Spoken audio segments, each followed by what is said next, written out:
Bienvenue à tous dans ce numéro 14, ce 14e numéro de Pourquoi Buffy c'est génial.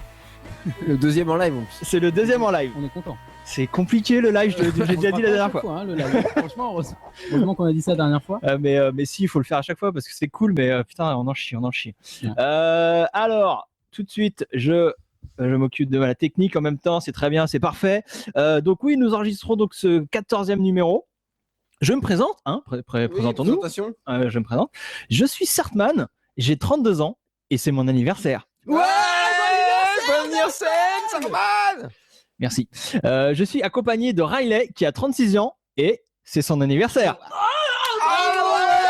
J'ai vu. Bon. Bah t'es un peu plus vieux. J'ai vu d'un coup. T'as pris un peu. T'as pris un peu cher. Et pour nous accompagner, nous sommes aussi accompagnés, hein, ça tombe bien, de Clément qui est un démon âgé de 247 ans et vous savez quoi ? C'est son anniversaire. Bon anniversaire, Clément, bravo. Bah, merci. Tout ça, c'était en fait une gonzane pour dire que oui, aujourd'hui, c'est l'anniversaire du podcast. Et voilà. C'est bon anniversaire. On est content. C'est l'anniversaire de Pourquoi Buffy c'est génial. On va donc justement souffler la bougie, hein. Ça se passe comme ça. Il allume vraiment donc une bougie. Attention, commentez parce que là, Oui, il se met, voilà. Alors, soufflez avec nous si vous voulez. On voit la bougie ou pas ? Non, mais on est décalé sur le live, on ne se rend pas compte. Si. Enfin, on la voit sur le. Ouais, t'inquiète, on la voit. Donc vous êtes prêts à souffler la bougie ? Oui. Ah, tu vas le faire. 1, 2, 1. Ah ouais. Bon anniversaire, pourquoi Buffy c'est génial. Ah, ça c'est une bougie qui se rallume. Une bougie qui s'éteint pas. C'est génial. Ouais, c'est forcément on regarde Buffy. C'est chiant, Ça va exploser le ballon. Donc c'était un instant en direct à couper le souffle. Hein. Je crois que c'est la première fois dans l'histoire du podcast qu'on voit des choses aussi intenses. Ah, ça y est. Bon, attaquons quand même le vif du sujet. Hein. Qu'est-ce que t'as pas expliqué le principe du podcast, tout j'ai ça. pas expliqué, mais faut que je fasse ça. Ça va pas T'es trop sur l'anniversaire. Alors, nous sommes donc en direct, ça est-ce qu'on l'a dit ? On l'a dit ou Oui, pas ? on l'a dit. Ah bah oui, on a même fait le deuxième direct. Donc le but de ce podcast, c'est que vous participiez à l'émission. N'hésitez pas à intervenir sur le chat. On veut vos réactions à tout ce qu'on va dire, et tout ce qu'on va peut-être oublier de dire. Je vous rappelle le principe du podcast. Nous mettons l'épisode en lecture et on le commente scène par scène en direct. Donc libre à vous de regarder en même temps ou pas. Nous allons vous donner des analyses, des anecdotes, des explications, des critiques, des infos sur Buffy à travers des commentaires audio pour mieux comprendre le show et l'apprécier à sa juste valeur. Merci de m'avoir laissé depuis le temps que j'essaie de le placer. Merci. On était pas loin du gros blanc. Le podcast existe en MP3 sur iTunes, PodCloud, Podcast Addict et plein d'autres sites incroyables. Et en vidéo sur YouTube. Je vous rappelle l'adresse du site où il y a tous les liens. De toute façon, pourquoi Buffy c'est génial tout attaché sans accent.wordpress.com. Et pour nous envoyer des mails, c'est pourquoi Buffy c'est génial tout attaché sans accent @gmail.com. Alors tout de suite, les gros bisous. Timmy's down the bloody well, and if you make me miss it, I'll do what? Lick me to death? This is a time of celebration, so sit still and be quiet. Is everyone here very stoned? I love you, Xander. I'll never leave you. I'm the one who sleeps with you and feeds you, bathes you. Yeah. I see her and raise you a yeah. She bathes you? Nothing can defeat the penis! Ok. Ouais, bon jingle. Bon, ça marche bien sur le téléphone. Ça marche. Mais je m'allais pas le dire. Là, pardon. Ouais. C'était un secret. On est en live. J'attaque mes gros bisous. Alors, je voudrais commencer par faire un gros bisou à James de l'Amicale du Geek qui a soumis notre chaîne YouTube au site Tooblist. Et du coup, il y a 3 semaines, on a été mis en avant dessus sur le site. Donc, c'était très sympa de sa part. Également un gros bisou à tous ceux qui nous ont souhaité un bon anniversaire aujourd'hui. Hein, ouais. Bon anniversaire. Merci énormément. Et un gros bisou à Angie Sifa qui nous a fait un superbe fan art de Buffy vêtue d'un magnifique t-shirt à l'effigie du podcast. Bon. Je l'ai pas vu. Clément, tu n'as pas vu ça? Bah, Même le truc de lecture YouTube. Non, mais c'est sur le t-shirt. Clément, t'as pas vu ça? Mais faut que tu traînes pas assez sur les Facebook, sur les internets. C'est vrai. C'était très bien. Nico, j'ai juste dit que c'est le meilleur jingle. Bien sûr. Gros bisous. Je fais très bien. Tu avais un gros bisou, Clément, je crois. Alors, un gros bisou à Kikrine, qui c'est une nana qui fait un podcast qui s'appelle donc Une fille, un podcast. Très bien. Très sympa. Et qui a eu en plus la générosité d'écouter la quasi-totalité de notre l'excellente idée, j'ai envie de dire, et d'en faire d'écouter notre podcast. Voilà, où elle conseille aux gens d'écouter Pourquoi Buffy c'est génial. Oui, là, son podcast, c'est un podcast sur les podcasts en fait. Donc ça nous fait rudement plaisir. Oui. Oui, elle présente un podcast qui présente d'autres Qui lui podcasts. plaît, quoi. Et elle critique, elle dit si c'est bien, si c'est pas bien, tout ça. Et donc dans son dernier numéro, elle parlait de nous, c'est ça. Voilà, elle a écouté, elle donne son avis, elle encourage les gens à venir découvrir le podcast, donc ça nous fait plaisir. Donc on mettra le lien vers son podcast, donc Voilà, il s'appelle comment? Une fille, un podcast. On le mettra sur le site, bien évidemment. Tu avais un gros bisou, Riley. Oui, évidemment. Je voulais faire un gros bisou à Joss Whedon qui ne nous écoute C'est certainement qui pas. Je connais Il paraît que Joss il est en dépression. Eh ouais. Voilà. En plus, on a vu son film Avengers Age of Ultron. Voilà, bon bah. Effectivement, il n'a pas l'air bien. Et en plus, aujourd'hui, il a balancé une interview incroyable où il pourrit Marvel. C'est triste. Gros bisous, Joss. C'est grâce à toi qu'on est là. Voilà. ça Tiens fait bon, plaisir. Joss, on les aura. Donc sans plus attendre, on a fini les gros bisous ou pas? Oui, on a fini depuis 3 heures. Alors je me munis de mon appareil du futur pour lancer tout de suite le jingle des sondages. On va passer à la rubrique sondage. On a lancé un sondage, Riley, hein, le spécialiste du sondage. Suite à la rubrique du sondage, on a lancé un sondage lors du dernier numéro. Immédiatement au résultat du sondage de la dernière fois. Ouh là là. Rubrique sondage. Comment ça, il n'y avait pas de sondage? Pas du tout. Rubrique sondage. Donc, Rubrique sondage. la C'était quoi le dernière sondage? fois, on avait fait un sondage sur Anya, excellent personnage, superbe personnage. On a eu en plus plein de réponses sur le site, donc c'est très cool. Merci à tous les participants. Et alors, les résultats. Roulement de tambour. Quels sont les résultats, Riley? On a eu 16. Il y a eu 16 voix pour Selfless, donc votre épisode préféré sur Anya. Bon, je suis assez d'accord. Qui a écrasé tous les résultats. Donc le deuxième c'était The Wish avec 5 voix. Alors on m'a dit, c'est vrai qu'il y a des gens qui ont dit que c'était pas trop centré sur Anya, mais bon on s'en fout. Hein. C'est pas faux. C'est elle qui lance l'épisode, mais c'est vrai que c'est pas spécial Anya. Bon bref. Elsbels une voix et Entropie 0 voix. Alors bon bah Selfless, c'est vrai que c'était un peu évident. Qu'est-ce qu'on peut en tirer comme conclusion, le fait que ce soit Selfless? Il faut qu'on le fasse. Ah d'accord. On a parlé du passé d'Anya. Non mais oui. Alors qui a remporté ce sondage, Riley? C'est Selfless. Ah mais t'étais pas du tout. T'as raté une séquence. Mais si, j'ai écouté. C'est pas grave. Ouais, c'est enregistré. Tu réécouteras Bon. à chaque. Alors, taisez-vous maintenant. Le moment est important. Ah oui, non, il a lancé sérieux. C'est l'heure de faire le point Geekopolis. Il y a pas de Geekopolis. Voilà, pas de jingle. Non, parce que alors vous le savez peut-être déjà, si vous le savez pas, on vous le redit. Nous serons dans 3 semaines à Geekopolis. Il faut qu'on remonte des choses. C'est bon ça. Ah oui. Parlez de Voilà, Geekopolis. on va combler, ouais, voilà. Donc Geekopolis, une manifestation qui se déroule. Porte de Versailles à Paris. Et là, il nous montre le t-shirt incroyable qu'on a pour Geekopolis. Voilà, vous pourrez nous reconnaître avec ce t-shirt. Et on sera donc c'est le samedi 23 et dimanche 24 mai. Yep. Porte de Versailles. Voilà. Paris, Geekopolis. Alors c'est divisé en 5 cités, 5 quartiers, c'est ça, dans les détails. Ouais, de Geekopolis. Nous, on est dans Métropolis, je crois. Voilà, donc si vous voyez des Ville de mecs, Superman. Donc. des mecs avec un t-shirt comme ça, et ben ce sera un de nous 3. C'est des exemplaires uniques. Donc on y sera. On y sera pendant tout le week-end. On aura un stand à la gloire de Buffy sur lequel vous allez pouvoir enregistrer des mini-podcasts. Pourquoi Buffy c'est génial. Et jouer. Je peux le dire, Riley. Bah, c'est prêt là, on est bon. Faut qu'on teste bientôt, mais c'est. Et vous vraiment pourrez bon. jouer à un jeu exclusif concocté par Riley. Voilà. Aujourd'hui pas plus. Non, dis pas plus. Donc samedi et dimanche on sera là et deux rendez-vous importants à noter. Le samedi à 13h il y aura un podcast enregistré en public en direct de Geekopolis. Donc il faudra venir faire le public, vous pourrez participer, il y aura des micros qui vont circuler, on fera des sondages en direct, ça va être la folie. Et le dimanche à midi nous ferons une conférence sur les représentations du mal dans Buffy et leur signification. Ce sera très C'est intéressant. mystérieux. Normalement Ouais. ça sera intéressant. Normalement, c'est intéressant. Donc c'est les 23 et 24 mai prochains, porte de Versailles à Paris. Yep. Est-ce que j'ai été complet sur le point Ouais, Geekopolis, tu m'as même les gars? foutu le track du coup là. Oula. Il faut juste que les gens viennent avec Geekopolis, absolument. Oula, le track. Donc sans plus attendre, passons à l'épisode d'aujourd'hui qui est donc l'épisode 7 de la saison 7. Nous allons parler de Conversation with Dead People. En français, Clément, qui s'appelle Connivence, bien évidemment. Bien évidemment. C'est en titre VF. Hein. Vous voulez en dire 2 mots peut-être? Comme d'hab, on n'est pas tellement surpris, ça n'a pas vraiment de sens direct en tout cas. Bah, ça n'a rien à voir, connivence, ça veut pas dire. Ouais, bah oui, voilà, c'est très. Donc vous n'êtes pas content, vous êtes un peu colère. Ah, on est un peu colère là. À ce point que je suis allé chercher la définition de connivence. Non, mais en vrai. Parce que tu sais pas ce que ça veut dire connivence. Non, mais on sait ce que veut dire connivence, mais sans savoir. Finalement, on sait Et la pas bien, définition, les je vous la lis parce que c'est quand même scandaleux cette traduction, c'est connivence, participation, entente secrète, intelligence non avouée en vue d'une action, complicité, agir de connivence avec quelqu'un. C'est donc n'importe quoi.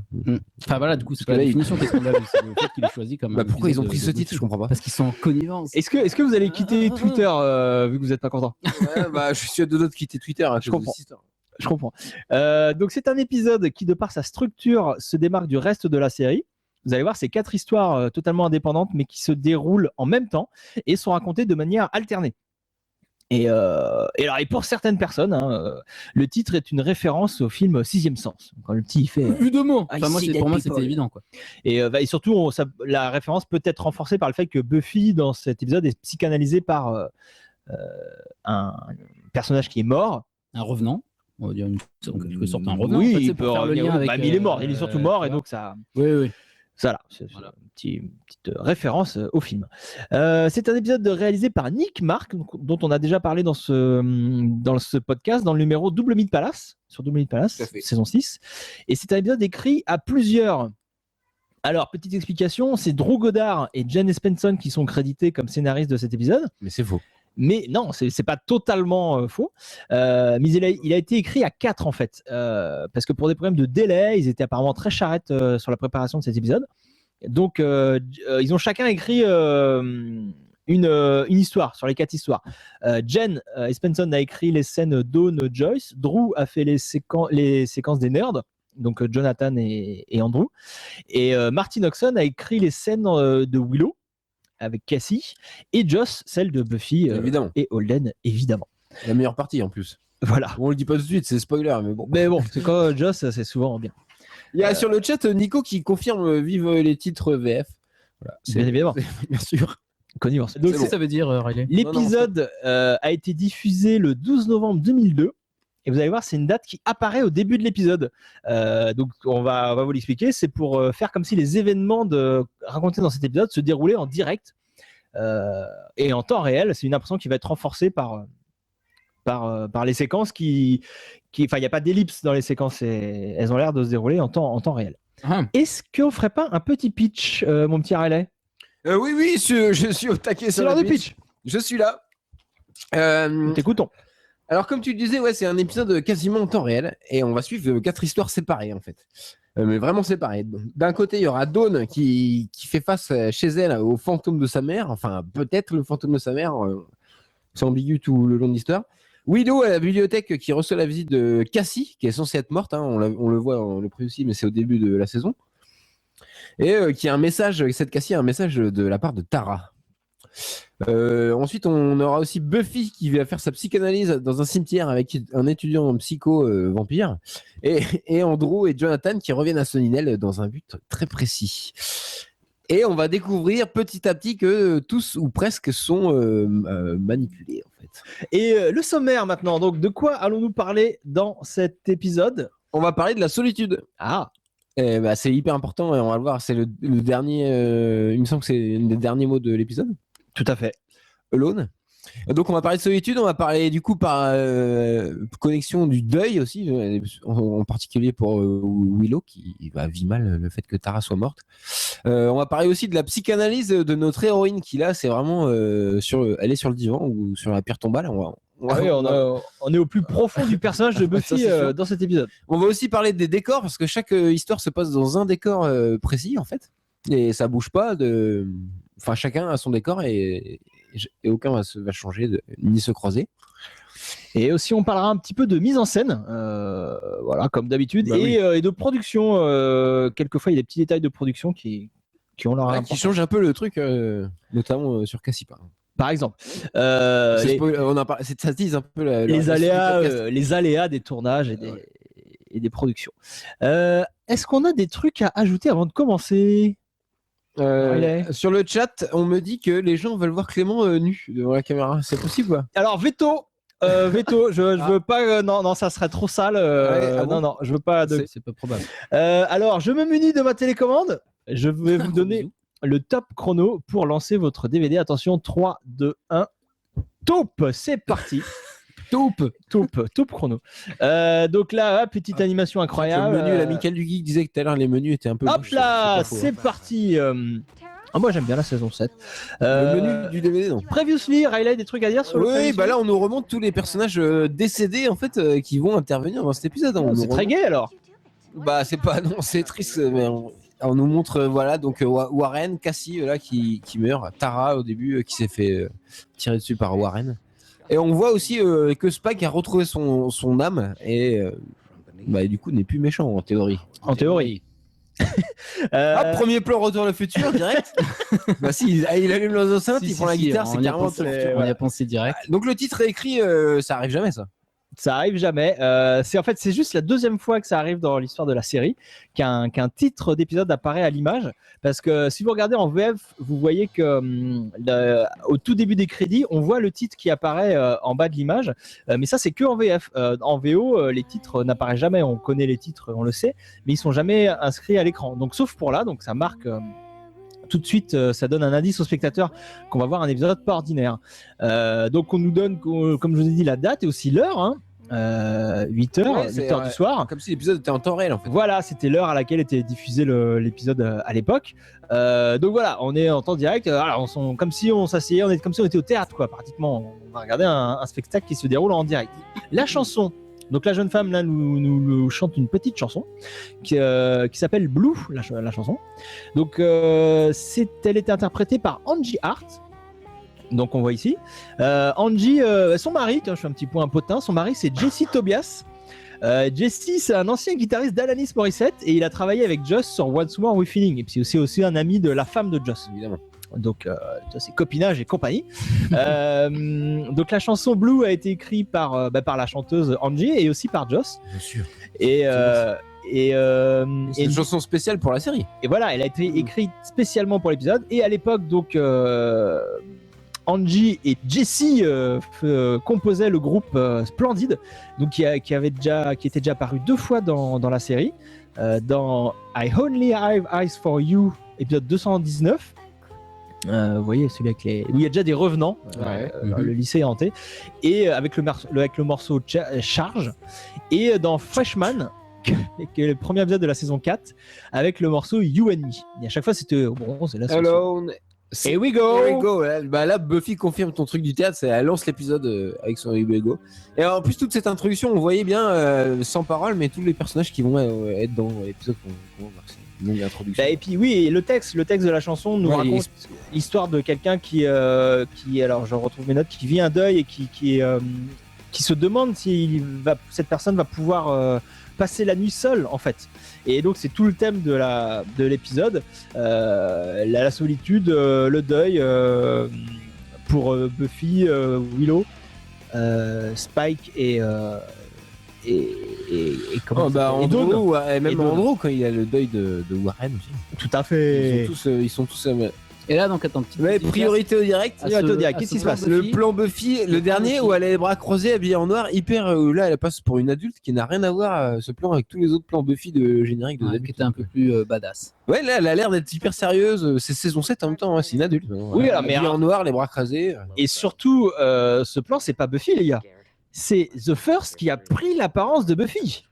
D'accord. Ça a beaucoup de signification. C'est parce que cette saison 7, c'est aussi la saison. Donc, pendant toute la saison, ce dernier plan, c'est The First donc, qui apparaît à la fin. Et la saison 7, c'est la saison où Buffy va apprendre à s'effacer, justement, et à transmettre son savoir aux autres. Donc, c'est pour ça que. Monsieur Pitou sur le chat, Evil H. Grosse dédicace à Evil H 113. Oui, alors, ne nous laissons pas distraire par ces gens. On est dans la voiture, dépêche-toi, tu rates du Star Trek. On est donc là, voilà. Donc on a nos 2 geeks dans la voiture, donc c'est bourré de références geeks.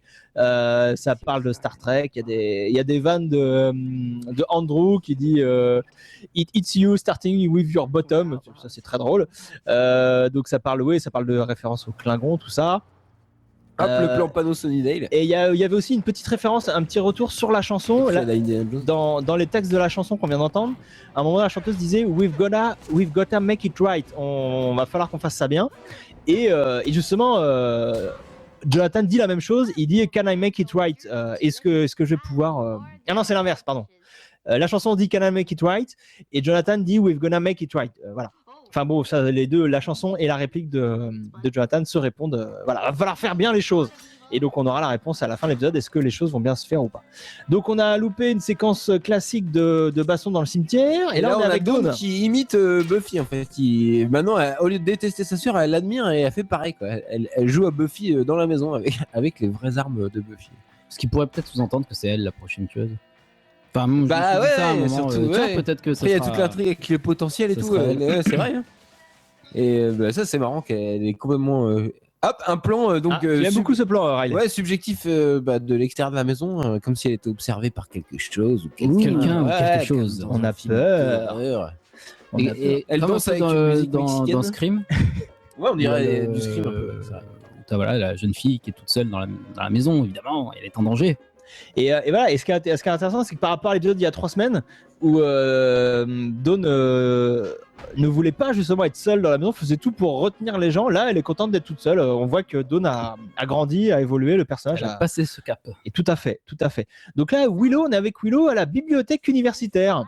Hop, et là, elle voit Cassie directement. Alors là, voilà. Là, Là, ce qui est cool, c'est que Willow sait tout de suite qu'il y a un problème, puisqu'elle reconnaît Cassie tout de suite. Bah oui, enfin, c'était il y a pas longtemps en même temps, heureusement. Non, mais c'est bien. Ils auraient pu jouer le fait qu'elle a vu que c'est un personnage qui sont pas censés être croisés. Ils le disent en plus, on s'est jamais rencontrés. Mais bon, elle sait tout de suite. Non, mais ouais. Ça aurait pu être encore mieux quand même. Bah oui, voilà. Ouais. Parce que figurez-vous que normalement, ça aurait dû être Tara. Donc là, pour ceux qui n'ont pas vu l'épisode, c'est The First qui prend l'apparence de Cassie pour essayer de pourrir la tête de Willow. Et ça aurait dû être Tara qui apparaît à Willow pour essayer de lui retourner le cerveau. Sauf que... donc alors, il y a deux versions qui circulent. Il y a une version qui dit que l'actrice Amber Benson n'a pas voulu revenir dans la série pour jouer un personnage méchant, pour pas salir, entre guillemets, le personnage de Tara. C'est pas salir, c'est même pas elle, c'est The First. Et la version scénar, officielle, c'est que elle n'était pas disponible. Donc en gros, on pense c'est vrai qu'elle a fait plein de trucs après, quoi, du coup. Il me semble. Hein, non mais c'est quoi? Elle était dans un grand film X-Men peut-être. Non mais donc on peut imaginer qu'effectivement, elle n'avait pas trop envie de salir le personnage de Tara, mais que par courtoisie, ils ont dit qu'elle n'était pas disponible. Oui, voilà, Michael Bon, enfin, tu as ta réponse. Parce qu'il lui demandait justement. Résultat, elle n'est pas là et ça fait chier parce que ça aurait été quand même beaucoup mieux avec Tara. Mais bon, passons. Qu'est-ce qu'on est où là? Dawn, le mec qui regarde un film d'horreur et elle va se retrouver dans un film d'horreur. Évidemment, c'est un film d'horreur qu'elle regarde. Mais oui. Alors, et moi je voulais juste faire, on revient juste un petit peu en arrière. La séquence de Willow s'est terminée par une réplique Tara, point d'interrogation. Vous allez voir que beaucoup de séquences de cet épisode vont se terminer par une interrogation. Et bon, c'est une ficelle classique pour encourager le spectateur à rester pour la suite de l'histoire. C'est d'autant plus important vu que là on a 4 histoires qui sont différentes mais mêlées. Et le spectateur doit regarder 3 autres histoires pour finalement revenir à la 4e. C'est du classique, elle peut pas éteindre la télé. Donc il faut l'encourager à rester. Donc on lui balance des questions comme ça pour créer du suspense. Et en plus c'est un épisode où les gens ne vont faire beaucoup que parler, enfin sauf Buffy là qu'on voit qui bastonne. Mais voilà, c'est très important voilà, c'est là maintenant de poser des questions aux spectateurs. Ah, c'est génial. Il a connu Buffy. Salut. Ah, mais putain, Buffy. Et ça fait longtemps. C'est très drôle. Qu'est-ce que tu deviens? Holden Webster, mais bien sûr. Et d'ailleurs, je reviens encore en arrière. La fin de la séquence de Dawn juste avant se termine par Is there a storm? Point d'interrogation. Point d'interrogation. Une interrogation, tout pareil. Fin de la parenthèse. Donc là, toutes les histoires sont lancées. On a un peu oublié Andrew. Mais... Alors, Nico Juste nous confirme que Amber Benson en a reparlé. Oui, donc pour dire qu'elle n'était pas. Oui, elle voulait pas. Non, elle voulait pas. Elle voulait pas. C'est ça? Je sais pas, non, il confirme qu'elle en a reparlé, mais après, non. Non, moi je pense qu'elle voulait pas. Si tu veux nous donner un peu plus de détails, Nico. Michael Duguay dit que Tara écrit maintenant. Elle écrit des romans. Voilà. Qu'est-ce qu'elle écrit? Est-ce qu'on peut avancer sur les filles? Parce qu'on est déjà en retard. Il y a plein de trucs que je voulais dire. Elle va attaquer son micro-ondes avec une hache. Tout est logique. Bah là, c'est une référence à Vilaine dans le. Non, là, c'est maintenant. Ah, ça j'aime bien, c'est un détail, mais le poste qui fait quand même de la musique. Ça, c'est génial. Moi, j'ai adoré cette idée. Mais toute cette séquence avec maman. Encore une question, fin de premier acte. Fin de premier acte, on finit sur une question. Et c'est efficace. Et donc là, Buffy qui est face à son vampire qui va le psychanalyser, c'est donc un ancien ami du lycée qui est maintenant étudiant en psy et qui est surtout vampire, qui vient de se faire transformer en vampire. C'est marrant, c'est comme quand on croise quelqu'un vraiment et qu'on connaît, mais Ah, c'est qu'on n'a pas vu depuis longtemps, ils posent les mêmes questions, sauf que là, c'est dans un cimetière en pleine nuit, il y en a un qui est vampire. Et... Bah ouais, le dialogue est vachement réaliste. Ouais, en fait. exactement, c'est exactement ça, ils ont des souvenirs. Ça pourrait être des vraies personnes. Voilà, un dialogue naturel. C'est très drôle, là, c'est très. Justement, Joss Whedon, il fait que ça, quoi. L'acteur est très cool, Jonathan Woodward. Il est tellement cool que d'ailleurs, il va revenir plusieurs fois dans d'autres projets de Joss Whedon. Il va jouer dans Firefly et il va jouer aussi dans Angel. À plusieurs reprises, il va incarner Nox. Donc ouais, très bon acteur. Ouais, il est très bon. Ouais, il a pas fait Et là, grand-chose d'autre. Après, c'est dommage. il discute avec les vampires. Et oui, et Et puis puis il parle des gens qui ont en commun des connaissances communes. et là, Buffy dans cette scène, elle est totalement redevenue la Buffy ado, enfin ado devenue femme maintenant, mais la Buffy non tueuse. Vous voyez, on le voit, c'est très clair dans son jeu. Elle joue très bien aussi, Sarah, et elle joue pas du tout de la même manière. Elle est un peu parfois, je sais pas, hésitante ou pas sûre d'elle ou voilà, et pas du tout tueuse et tout, et elle parle juste avec un ancien mec de du lycée, tu quoi. rencontres quelqu'un que tu t'as pas vu depuis longtemps, t'es pas forcément à l'aise. Donc on commence avec les banalités et va bientôt arriver le moment de la psychanalyse. Ouais, mais il y a des répliques marrantes, comme par exemple elle dit ah ouais, je t'avais pas reconnu avec ta nouvelle tête de démon. Et en plus t'es beaucoup plus baraqué qu'avant. Bah, il me dit de se battre. Et puis après quand il dit quoi de On me dit neuf, ça tout le temps. Hein. Holden, ouais, quoi de neuf Holden, bah je suis mort. Il fait une vanne là-dessus. Ah bah apparemment je suis mort. Un truc comme ça je crois. Ouais, Est-ce que je crois qu'on a loupé le moment où il parle de Scott, je crois. Scott, donc Ouais, il parle de peut-être, Scott, l'ancien petit ami de Buffy en début de saison 3. Et donc là, c'est drôle parce qu'ils font dire à Holden que Scott est devenu gay. Et c'est une référence à Ils en parlent l'époque. de Scott. Ah oui, voilà, c'est là, c'est juste là. En fait, à l'époque, l'acteur, donc Fab Filippo, qui incarnait Scott, jouait dans Queer as Folk, qui jouait donc un violoniste gay. Et voilà, c'est un petit clin d'œil à Fab Sa nouvelle Filippo, série, quoi. C'est bon. pour dire qu'il est devenu gay. Après être Voilà, sorti. c'est avec quand Buffy. elle dit C'est The drôle. Slayer que la psychanalyse commence. Ouais, Parce Holden, qu'elle- il elle est lui dit- génial. elle lui demande ah oui donc t'es unique. Et après Holden enchaîne ah non c'est Buffy qui dit alerte psy 101. Ouais. D'ailleurs c'est parti. Bah voilà, donc la c'est psychanalyse commence hop c'est le plan clair. raccord sur le téléphone pour montrer que ça se passe en même temps avec Dawn en train d'essayer d'appeler Buffy. Voilà, on en rajoute sur le côté en temps réel. Tout se passe en complètement. temps réel. On est Mais dans c'est 24. Ah, le plan génial Ah, avec ouais. ah oui Joyce Ça morte fait froid derrière. dans le dos. Ah oui, alors donc ce plan, Parce qu'on l'a petite vu, info, elle l'a vu. Ouais, Ah mais c'est bien fait. il a été fait avec une caméra robotisée, vous savez, les caméras qui sont sur, qui permettent de faire à la caméra exactement les mêmes plans au millimètre près. Et comme ça, après, donc on filme une fois avec le corps, une fois sans le corps, et après on mixe les deux images et on obtient ce plan très cool. j'ai vu les chaises dont tu parlais Les tout à chaises, l'heure. Ouais, dont on parlait hors Ah oui, antenne. hors antenne. Pardon. Donc il y a un plan avec des chaises mises sur la table de manière instantanée, donc c'est une référence au film Poltergeist de 1982, bien évidemment. Je crois que c'était la Station Hero avec le chien, tu sais. Comme ça. Mais justement, dans Poltergeist, ça marche beaucoup mieux parce que c'est de plein jour et ça arrive pendant un truc banal. Là, c'est juste un clin d'œil, quoi. Ça fait pas peur du tout, quoi. Le plan est Non, c'est super pas le plan rapide. qui fait le plus peur parce que C'est ça, cette ouais. scène pour le coup. Alors, elle est pas, mais elle fait quand même, elle est un petit peu angoissante, très angoissante même je trouve. Moi j'aime bien les côtés, les films de fantômes et d'esprits. T'aimes bien quand ça fait peur. Ouais. Parce que le tueur, Ouais. tu peux le slasher, toi tu peux lui casser la gueule. Un esprit, tu peux pas. Ben moi, c'est ce que j'aime moins justement, c'est parce que en gros, il peut faire ce qu'il veut, quoi. Donc il y a pas trop d'enjeu, quoi. Ah mais il est Tu vois insaisissable, c'est flippant. Bah oui, justement. Donc tu peux rien faire. Donc le personnage, il. Bah justement, c'est parce qu'il peut rien faire que c'est flippant, je trouve. Ah oui. Bon, c'est Ah pas- oui, c'est oui, pas- oui, ouais, c'est dans pas ce mon sens-là, oui. Il y a de débat. Donc la Dawn, qu'est-ce qu'elle fait Dawn? Bah, elle pense que c'est sa mère, l'esprit qui est là, du coup elle essaie de lui poser des questions. Et moi j'aime beaucoup cette scène parce qu'il y a le fantôme répond en tapant au mur avec un coup ou deux coups. Riley, Bah, c'est toi Non mais Et non mais juste cette ambiance ça marche super bien, Bien sûr. par rapport aux questions. Hop, Ah, elle caméra fait tout trembler. là. cheeky cam, hop, et là c'est cool. oui, non, mais il y aura plusieurs références voilà. comme ça au spiritisme dans l'épisode. Bah, forcément, on est dans l'épisode où les gens vont avoir des conversations avec les morts, donc il faut qu'on retrouve les codes du spiritisme. Donc, comme taper une fois pour oui, deux fois pour non, Ça des marche choses comme ça. Enfin celui-là ça marche pas. Ah, les- Voilà, on est dans la partie comique de l'épisode. Voilà, donc Ça sera on, très triste, ça. on parlait des genres justement, et vous allez voir que donc chaque histoire a ses codes.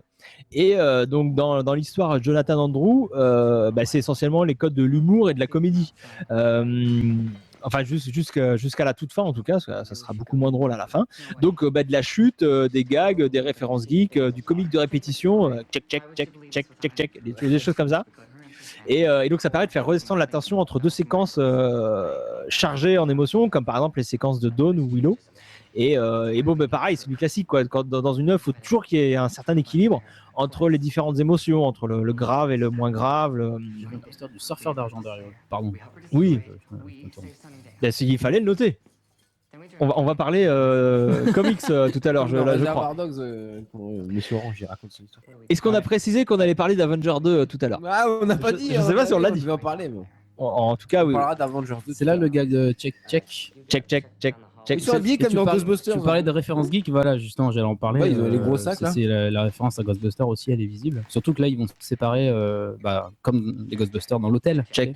Les grands couloirs. Check. Il y a aussi, on a loupé, il y a une référence à Retour à le futur quand il dit Think McFly. Il va y avoir Ghostbusters 3, les gars. Dans les... Ouais. Ça va être nul. Je suis désolé, mais ça va être nul. Dans les commentaires audio, Un podcast écoutez les commentaires audio juste à ce moment-là. Il y a, c'est un peu plus loin, il y a Dennis Strong et Tom Lank qui font, donc les comédiens Hop, Warren qui refont le gag check, donc c'est très drôle. dans les commentaires audio. Dans les commentaires audio, ils sont géniaux. Donc oui, Warren arrive. Donc Andrew, lui aussi, va parler à quelqu'un de mort. De morts, oui, donc enfin de First qui Mais on prend- sait pas encore que c'est The First. Ouais, mais bon, nous Bon, on le sait. Parce que nous on a déjà vu l'épisode. Oui, je suis d'accord. Ça, c'est un peu évident quand même, on s'y attend. Et justement, ça permet de dire quelque chose, c'est Je suis que devenu mexicain. juste une petit détail drôle, une petite anecdote drôle. Donc oui, la Warren est mort et donc apparaît sous les traits de The First. The First ne peut prendre les traits que de quelqu'un qui est mort, on est d'accord. On est d'accord. Sauf que dans les BD, alors attention, je vais spoiler les BD si vous n'avez pas lu les comics Buffy saison 8 et 9 et 10. Bouchez les oreilles. Bouchez-vous les oreilles. Dans les quart d'heure. BD, Warren revient. Ah oui. Il est censé avoir été sauvé de la mort par Amy, la sorcière. Et donc la réponse de Joss à cette incohérence, elle est marrante. Je vous la lis. He was legally dead for like a second. Amy didn't tell him because she didn't want to upset him. Okay, I forgot. Okay. Voilà, mon anglais était magnifique, hein, vous avez noté. On est habitué, non hein. Non, en gros, en gros, elle était marrante sa réponse parce qu'en gros, il avait oublié quoi. Donc il essaye de se défendre, mais bon, il avait oublié. Au donc moins, il l'assume. c'est pourquoi, voilà, c'est pour ça qu'il y a cette petite incohérence dans les Priorité au comics en direct, saison là, 8. cette scène-là, quand même. Quand Tara parle à travers Cassie à Willow, c'est quand même génial. On a loupé les références à Star Wars pendant que je faisais mon anecdote. Je suis désolé, Clément. Je suis désolé, Clément. Là, on a pris un peu de retard. Mais bon. Ils font des citations Star Wars et en plus ils le disent quoi. Voilà, donc. Warren dit qu'il reprend la réplique et tout. Ah si, alors une chose que je veux dire, c'est que justement, il utilise une référence à Star Wars pour convaincre Andrew de la véracité de son La religion plan. de Star Wars. Donc voilà. Pourquoi il le connaît bien? Pour les geeks, Star Wars c'est une religion, donc ils disent la vérité. Quoi. Star Wars a toujours raison. Bon bref, Willow et Cassie. Willow, et là, c'est Priorité au direct. super triste. Donc bah là on chiale, hein, on est d'accord. Mais moi j'ai chialé. Bah Willow aussi chiale. Tout à l'heure. Mais alors moi j'ai chialé pas pour la même raison dans cette scène, parce que figurez-vous qu'il y a rien qui vous choque là depuis le début de l'épisode. Moi ça me fait pleurer. Il manque un personnage quand même. Ah ouais, oui, d'accord, oui. c'est vrai. Ou Xander. Bah il est en vacances, c'est Bah congé. non, bah moi il y avait pas Xander dans cet épisode, donc j'ai pleuré, j'ai beaucoup pleuré. Alors, c'est vraiment le seul épisode de Buffy où il n'y a pas Xander. C'est le seul épisode sans Xander. Alors, au départ, il était prévu qu'il parle lui aussi à la Force, mais qui aurait pris les traits de Jesse. Vous vous rappelez de Jesse dans le premier épisode de Buffy? Eric Balfour. Eric Balfour, donc qui est mort lui aussi. Enfin, pas Eric Balfour, Eric Jesse. Balfour. Mais du coup, ça aurait été Willow qui n'aurait pas eu qui serait pas apparu dans cet épisode. Mais alors là aussi, bon, l'acteur était pas dispo. Voilà. C'est pratique de dire Eric l'acteur Balfour, était il pas a dispo. fait quelques trucs derrière. Et c'est aussi le cas pour Anya qui était censée pendant un moment parler avec Alfred. Mais là aussi, l'actrice pas dispo. Donc voilà, ça c'est pas. 3 plans de coupe sur Spike, hein, qui lui aussi a un rôle à jouer dans l'histoire. Donc il est là, mais il parle pas lui, Spike. Ouais, toutes les scènes où il y a Spike, il n'y aura pas de dialogue. Faut que ça soit rapide. Donc Spike Bar, on a fini la cimetière, on retourne au cimetière, donc on va très longue séquence. Là on est à la psychanalyse pure et dure. C'est une Buffy est séquence- allongée sur un ouais. divan. C'est une séquence magnifique qui est très très longue et qui va marquer la fin du deuxième acte. Et vous allez voir que dans cette séquence, ce qui est intéressant, c'est que il va se passer plein de choses et c'est juste par le texte et la mise en scène qu'on va passer de l'humour à l'action, au drama et après de l'analyse intellectuelle du personnage. Enfin, c'est une scène qui est assez dingue et très très longue. Et donc là, on voit que, comme tu l'as dit, Riley, on reprend les codes classiques de la psychanalyse avec Buffy allongée. Cette tombe d'ailleurs a été construite exprès pour non, ça se dit pas exprès. A été construite Pour cette scène. Pour cette Ça scène. ressemble à un divan avec le bouquin. Exactement. Alors que toutes les autres tombes viennent du vrai Là, c'est cimetière. un vrai cimetière, quoi. Hein.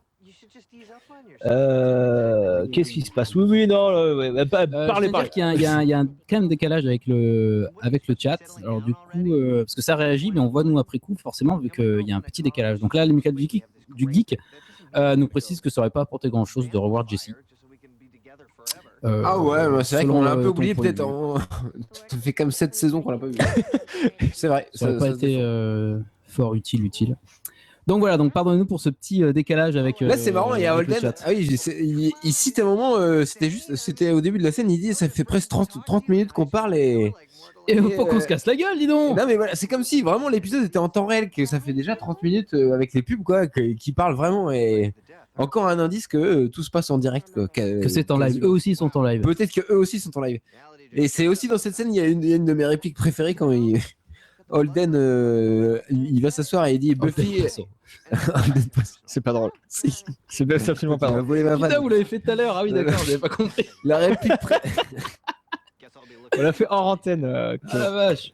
ouais, Holden Paso, Paso dit Buffy, I'm here to kill you, not to judge you. C'est quand même, ça résume bien le rôle du personnage. Ouais, et le aussi, décalage de toute la situation. aussi, ce qui est drôle, c'est que quand Buffy est déstabilisée par ce que dit Holden, elle a l'impression que c'est parce qu'il est evil. Elle dit c'est son côté démoniaque qui la déstabilise. Et que donc, Alors que pas du tout. Alors que c'est comme souvent dans Buffy, ce sont ses problèmes humains qui la déstabilisent et c'est le côté psy et non pas vampire de Holden qui la déstabilise parce que ses vrais problèmes à Buffy sont souvent humains.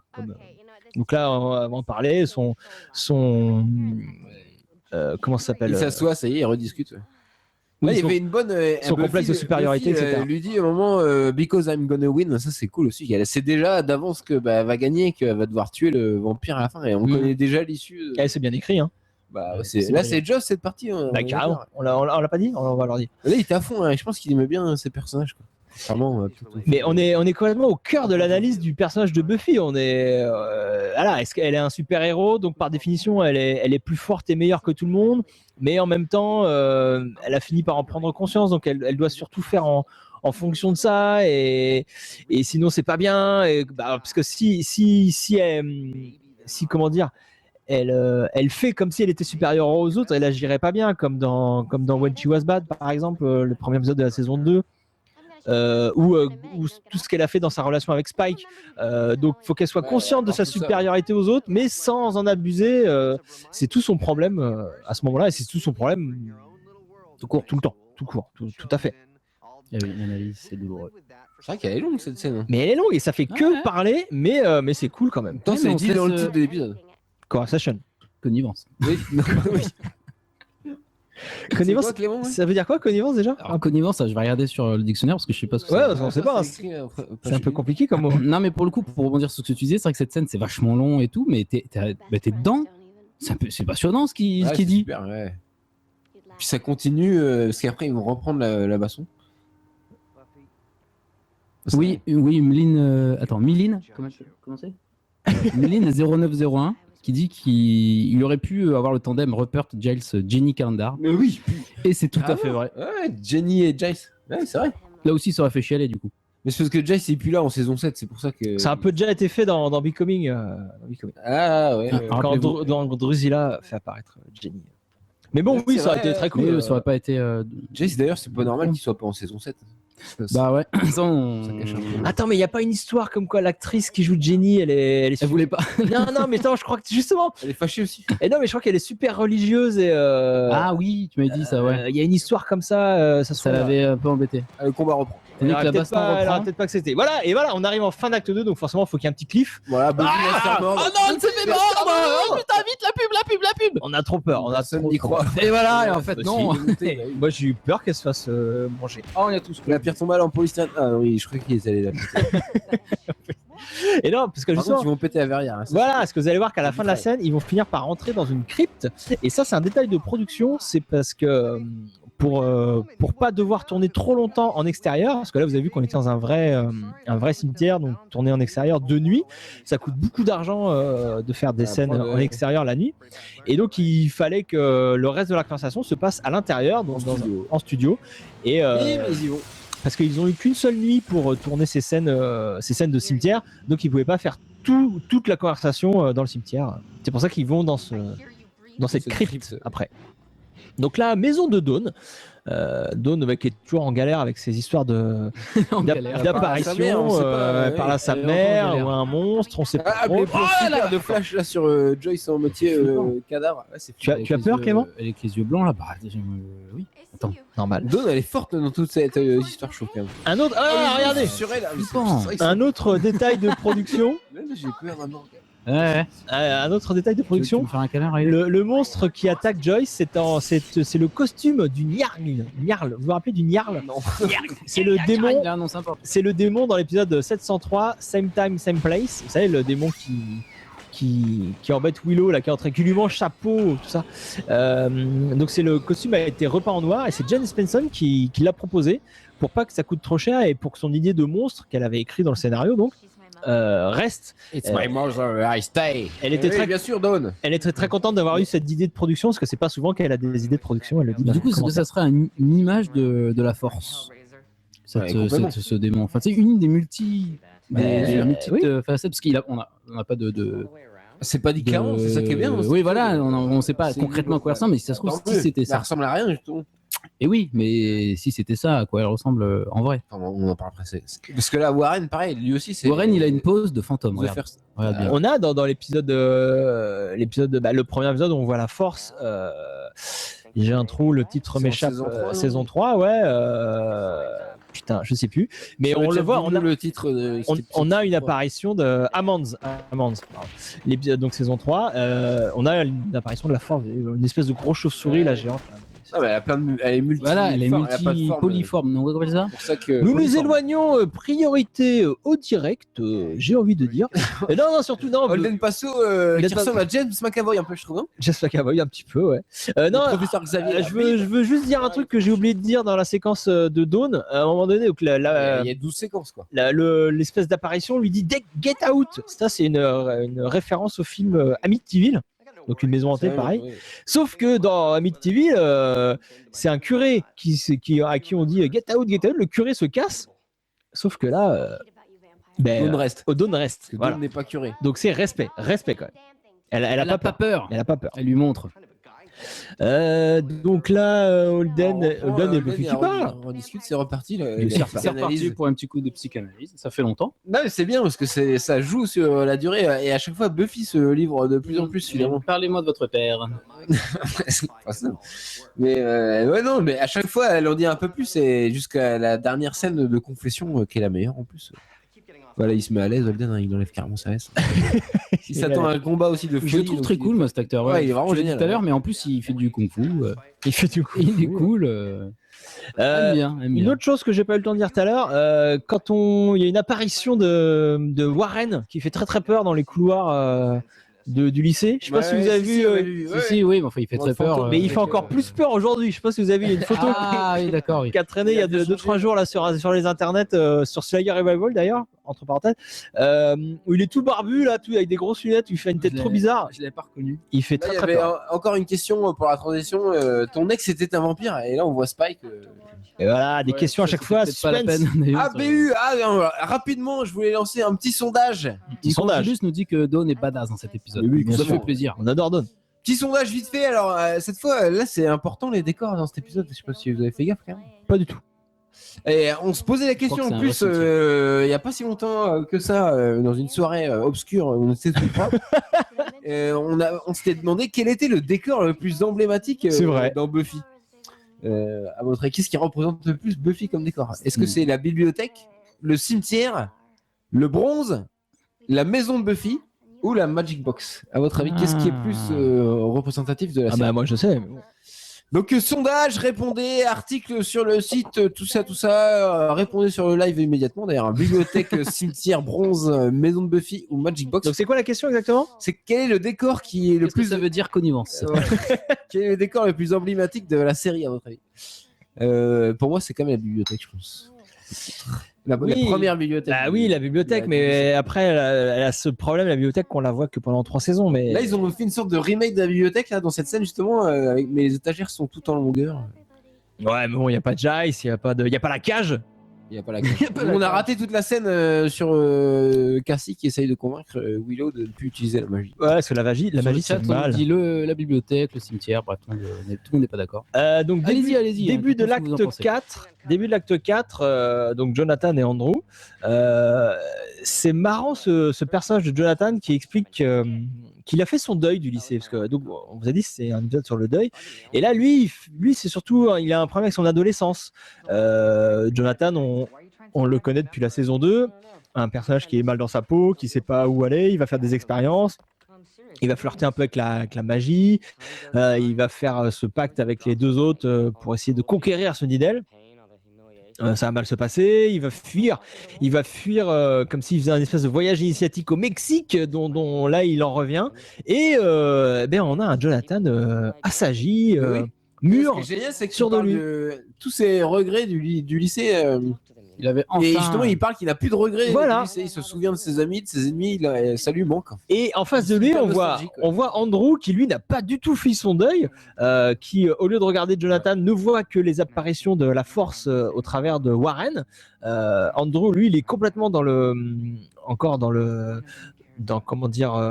manque de son meilleur ami Warren, et donc il est donc manipulé par la force. Et Andrew ne pourra aller de l'avant. Ouais. Ouais, Et trouver sa véritable place que grâce à l'épisode dont on avait parlé la dernière fois en saison 7, Storyteller. Mais la force s'attaque aux plus faibles, entre guillemets, ceux qui sont en deuil, comme Exactement. Dawn, deuil de sa mère, Willow, Tara et Andrew de Warren. Exactement. Et Buffy, deuil en général. Voilà. Deuil de sa vie complètement. Deuil de sa vie normale. Elle est déjà morte 2 fois, elle en peut plus. Faut vraiment que la série s'arrête. Laissez-moi tranquille. Parce que là, Dawn s'est pris une. Dawn se lance dans une fête foraine à confetti, magie. C'est con les confettis parce que Ouais, reste on les voit, des effets, c'est super cool. Ouais, quoi. ouais. Les trucs explosent, Ouais. les griffeurs se sont. Ah, un détail. Moi, j'aime bien ces détails. Il y a Pierre Goyer qui nous dit que l'actrice qui joue la fille qui se fait mordre par Spike, elle joue dans la saison 2 de Dollhouse, la femme du sénateur. Un rôle. Non, mais moi, j'aime bien ces petits détails. Ouais, mais ouais, non. Je savais pas justement cette Revoir nana. Dollhouse, absolument. Cette nana, je me disais tiens, on l'a jamais vue. Et elle fait ah ouais si. Ça donne une excuse pour revoir Dollhouse. Très bonne série Dollhouse. Donc là, on retourne au cimetière, donc dans la crypte. Donc Buffy, donc continue à se faire psychanalyser, parce que dans cette saison, et puis depuis toujours un petit peu, elle se sent donc plus forte que tout le monde. Et à juste titre peut-être. Et donc du coup, elle se sent seule à pouvoir protéger le monde, à devoir se sacrifier. Facile, tu sais. Hein. Bah oui, je comprends. Ouais, Tu sais ça, Clément. Moi, c'est pas facile. Dis-moi, lui, il s'installe, il joue vraiment bien le mec.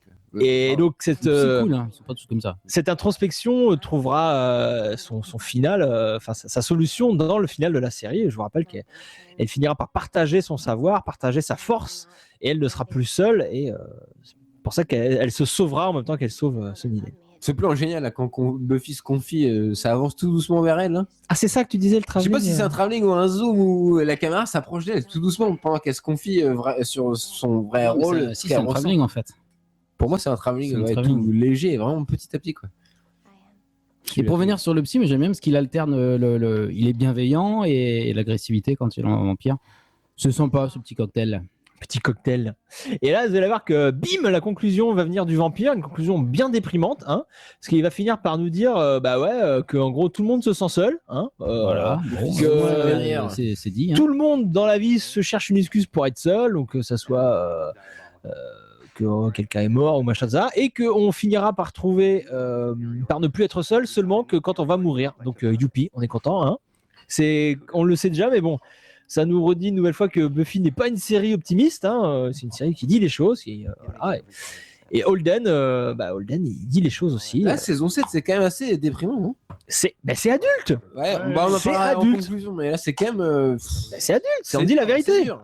On l'est tous jusqu'à la fin. L'amical du geek nous dit que pour Buffy, c'est plutôt une coïncidence. C'est en fait si elle tombe sur le vampire plutôt que sur la force. Ah, Elle mais fasse alors, une petite psychanalyse et que les autres se font attaquer c'est- par la force. Exactement, c'est vrai que là, pour le coup, c'est pas la force. C'est le seul truc où sauf c'est pas la qu'il force. y a un lien quand même. Parce que la force. c'est Bah, il y a la un lien vie, par rapport à. Il y a un lien, c'est que la force manipule Spike qui Ouais. a engendré Holden. Ouais. Ah, ouais. Un ouais, lien c'est bien vu. indirect, un lien indirect. Tu as dit Spike, voilà, là, enfin, on comprend le rôle de Spike dans cette histoire. Alors qu'il ramène de façon extrêmement romantique Tiens, on a Demoiselle de Dollhouse chez elle. On a fini Voilà. la séquence Il par va, une lui faire, question. il va lui faire un gros bisou.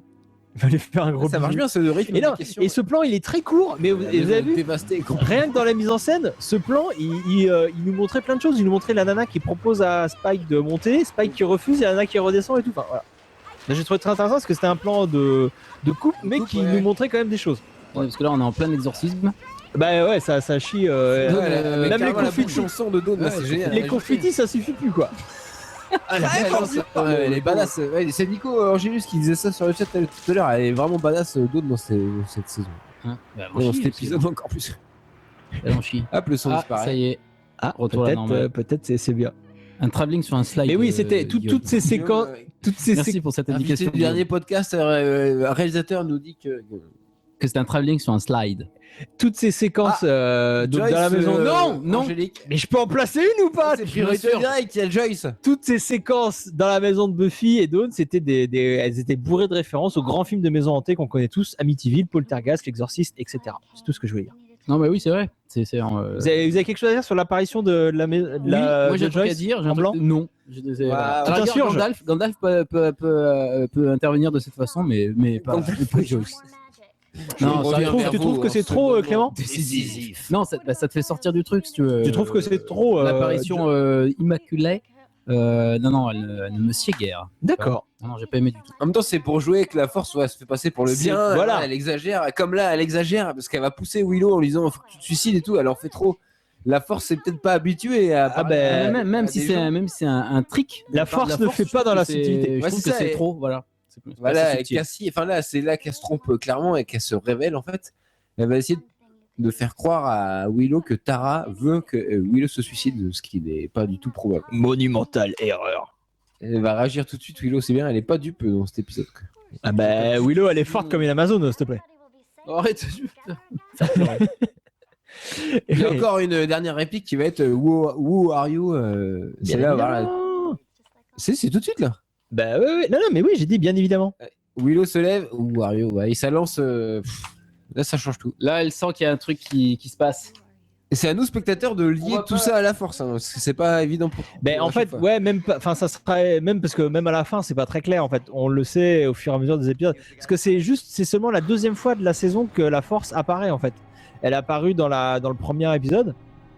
Et là, c'est la deuxième fois. Et donc après, on va comprendre petit à petit qui est cette force, ce que ça veut dire, tout ça. Mais voilà, pour l'instant, on sait pas trop. Voilà. Donc c'est pour ça tout ce qu'on vous dit là, c'est vrai quand c'est la première fois qu'on voit l'épisode, on peut pas forcément s'en rendre compte, je pense. Donc là, l'immaculée conception, apparition de Joyce parle à Dawn. Bah ouais. Et c'est cool, non? Bah, c'est cool ce qu'il dit, mais je trouve que l'effet est exagéré. Ouais, alors rajoute, pareil, là, la force, on rajoute sur Buffy, genre, tu dois plus la voir, Buffy va te conduire à ta perte, elle se fait manipuler, comme tous les persos de cet épisode se font manipuler, quoi. Personne Quelque seul part. de force. Peut-être pas Buffy, mais tous les autres, en tout cas. Et là, Alors regardez là, le c'est le pauvre pire de Jonathan. tous. Censé être toute la partie comédie, alors là, c'est ce Donc qui est le plus Jonathan, triste. qui aura tout au long de la série, hein, depuis ses Il- premières Oh, apparitions écoute, jusqu'à sa rédemption, il aura tout au long de la série tenté simplement de se trouver des amis et de se sentir moins seul, hein, le thème de l'épisode. Et c'est juste au moment où il pense avoir trouvé sa place, avoir trouvé un véritable ami dans Andrew et trouver le seul but de l'amitié qui est l'entraide. Hein, il veut faire quelque chose de bien pour devenir pote avec Buffy et aider de potentiels nouveaux amis. Et bien c'est à ce moment-là qu'il se fait tuer par cet ami, donc ce faux ami, et cet ami qui le tue pour justement lui obéir à celui qu'il considère comme son meilleur ami, Warren. mort, ouais. Putain, c'est super. C'est fascinant, c'est fascinant. Là, c'est génial aussi. Cassie dit, elle dit ce qu'on pense. Je suis allé trop loin avec le suicide, c'est trop gros. Un peu. Bah ouais, non mais du coup, c'est bien écrit. C'est brillant, c'est brillant. C'est C'est cool. Alors là, fait des menaces à Willow. Et d'ailleurs, l'amical du geek nous disait que la force s'en prenait à Willow parce que c'était peut-être la plus puissante et que c'est elle qu'il fallait gérer. La force s'en prend ouvertement à Willow. Bah oui, c'est pas faux. Elle lui dit clairement, elle dit faut que tu arrêtes de faire la magie, faut que tu t'utilises. Elle a peur de disparition de la force. Du pouvoir Elle magique. est partie dans les couloirs du temps. Donc, vous sous-entendez que cette disparition de la force a été copiée sur les visiteurs, c'est ça? Ça ressemble. Bah ils ont vu cet effet, ils ont fait oh là là, faut le recréer. Bon là, c'est la fin. Ah et voilà. Voilà, Jonathan a 3 kilos de 3000 litres de sang, là, il se vide sur le saut. Là, il fait On est flipper, en train de Spike. perdre Sartman, c'est pas drôle. Un problème de chips. Et aussi, C'est j'aimais la bien partie. la réflexion de Milin. La musique, la chanson reprend en fait. On nous parle sur le chat de Willow, qui a les yeux qu'elle a dans I Will Met Your Mother. You son of a bitch. Ah, c'est fini, alors là, on a raté la C'est fin. fini. Bah mais on va tout dire en conclusion. Ne t'inquiète pas, Riley. Moi, j'avais des choses à dire. Donc, les personnages qui ne se croisent pas dans cet épisode, mais chacun de son côté en arrive à la même conclusion. La conclusion, c'est ça pue. On est mal. Super. J'ai bien fait d'être venu. Merci. les gars. Ils étaient seuls au début. Ensuite, ils ont rencontré quelqu'un. Ils se sentent un peu moins seuls. Ils vont converser avec des gens. Et Dawn arrive même à communiquer avec sa mère. Willow pense à parler à Tara. Jonathan pense sauver le monde et parler à son ami Andrew. Et Buffy pense trouver une oreille attentive à ses problèmes dans la personne de Holden. Mais les 4 twists finaux nous font retomber les 4 personnages encore plus bas. Vous allez voir, Willow, elle se retrouve face à une force extraordinaire qui lui annonce la fin du monde, donc elle a un peu la peur. Dawn, elle apprend que déjà qu'elle va en chier et qu'en plus sa seule famille Buffy va la lâcher. Buffy découvre que Spike tue à nouveau, hein, donc ça c'est pas cool, et qu'elle pourra donc potentiellement plus compter sur lui. Et Jonathan, bah lui c'est encore pire, il se fait carrément tuer. Donc le point commun entre toutes ces histoires, c'est donc The First, comme on l'a dit, qui manipule un peu tout le monde, et dont ce but est de les diviser, de les faire se sentir encore plus seuls, un peu comme comme il y avait cette tentative dans l'épisode de Yoko Factor 420. Mais là, l'exemple est beaucoup mieux réussi, selon moi.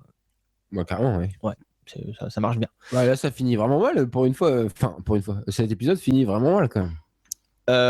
Ouais, grosse menace sur tous les persos. Quoi. Enfin, grosse menace, voilà, c'est l'épisode vraiment qui nous dit attention, là il y a une grosse menace. On sait pas trop ce que c'était, on avait déjà entendu parler de la force. From Beneath I Divorce. From Beneath I Divorce. From Beneath I Divorce. Si, c'est Start with your bottom. Moi je préfère cette version, donc c'est plus drôle. Donc ouais, non, mais en gros ça pue quoi, ça pue. D'autres choses à dire en conclusion? Épisode sympa, mais pas plus. Ah, t'es pas fan de celui-là? Si, moi je l'ai bien aimé, mais voilà, c'est pas non plus. Mais je trouve qu'il est original. Le truc moi, c'est le truc le passage sur Dawn, donc j'ai préféré. Après, dans l'ensemble. La partie vraiment horreur. Yep. Après, dans l'ensemble, fantastique. Ouais, moi j'ai bien aimé donc tout ce qui était sur la solitude, le deuil, là, ça joue vachement. Et la force s'attaque justement à tout ce qui est psychologique. Les persos essayent de les briser psychologiquement avant de les briser physiquement, ce qui change. Elle peut faire que ça. Elle peut faire que ça. C'est pour ça que d'ailleurs dans les derniers de la saison 7, ils vont créer Caleb, le bras droit de la force, qui est pour en fait faire une menace physique à Buffy. Qui est le meilleur méchant. Qui est un méchant. Oh oui, Caleb. Et voilà, c'est parce que la force ne peut pas s'incarner, enfin prendre l'apparence de tout le monde, mais en même temps n'a pas d'apparence physique. Tout à fait. Moi, j'ai bien aimé qui s'attaque à Dawn, Willow et même Andrew, qui sont complètement aveuglés par la mort de leurs proches. Donc c'est quand même assez triste. Et alors voilà, oui, on y arrive. Toute la manipulation, moi ça m'a fait penser direct à Lost, non, pas vous? Les personnages morts qui parlent aux gens de l'île. C'est une référence très claire à Lost. Et ils se font tous manipuler en fait par le Black Smoke et tout ça qui s'incarne, enfin qui prend l'apparence des gens morts pour guider les personnes. Oui, puis surtout, tu n'avais pas encore placé Lost, donc il fallait que tu places Lost. C'est complètement évident. Ouais. Les gens morts, enfin bon, revoyez Lost. bonne série. Je vais pas vous le redire à chaque fois.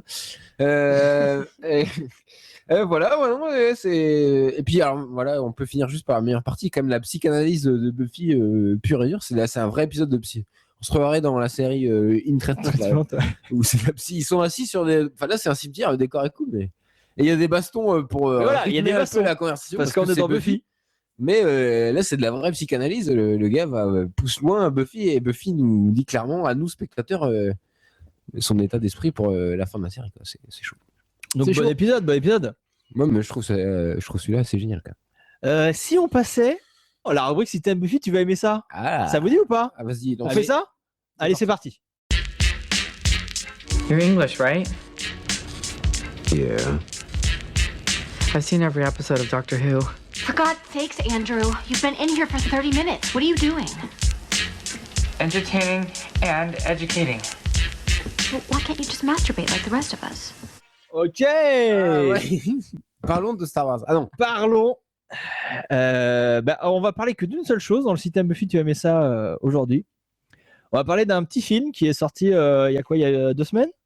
Ouf, je lui donne pas 2-3 semaines? Pas plus. Pas plus. Une semaine et demie. Avenger, l'âge d'Ultron. C'est ça le titre? L'ère d'Ultron. L'ère d'Ultron. Je sais même pas. Réalisé par Joss quand même. C'est pas voilà. souvent qu'il réalise un film. Faut qu'on en parle. Donc on en parle parce que Joss, je sais pas si vous êtes au courant, c'est le créateur de Buffy. Et donc il a réalisé le premier Avenger et là et la suite qui vient de sortir. Les gens sont peut-être pas au courant que c'est. Les gens sont peut-être pas au courant. Donc on va en dire. Il n'y a eu aucune pub sur le sujet en plus. On va en dire 2 mots. Alors déjà avant de commencer, il y a une référence à Buffy dans le film. Est-ce que vous l'avez vu? C'est vrai? Ouais. Ah non, mais non, pas du tout. Pas du tout. Raïla Clément? Non. Si, enfin, disons que Sur le chat, on demande au chat. À peine déguisé la référence ou. Alors dis-moi, Buffy. dis-moi laquelle? Pour moi, c'était la sorcière à la fin quand elle se vénère. J'ai clairement pensé à Dark Willow tout de suite. Ah, ouais, pas mal. Il y a mieux. Quelque chose que vous auriez C'est entendu explicite. peut-être. Entendu. Ultron, quand il bouge, Il est fan de Buffy.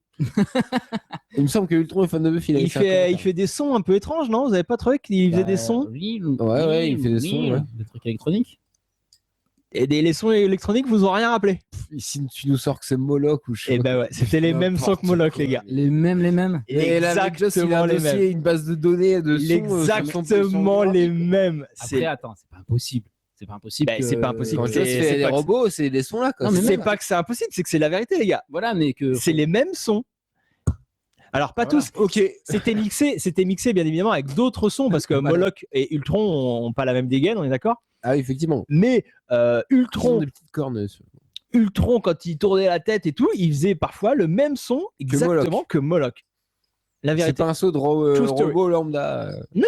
Non, mais sachant que c'est c'est Joss, le son. Mais Voilà, c'est évident. mais ça vient de son disque dur perso. Et il a amené son disque dur externe. voilà, et au mixage, il a dit vas-y, tu Toutes mets les ça, musiques dessus. c'est comme ça.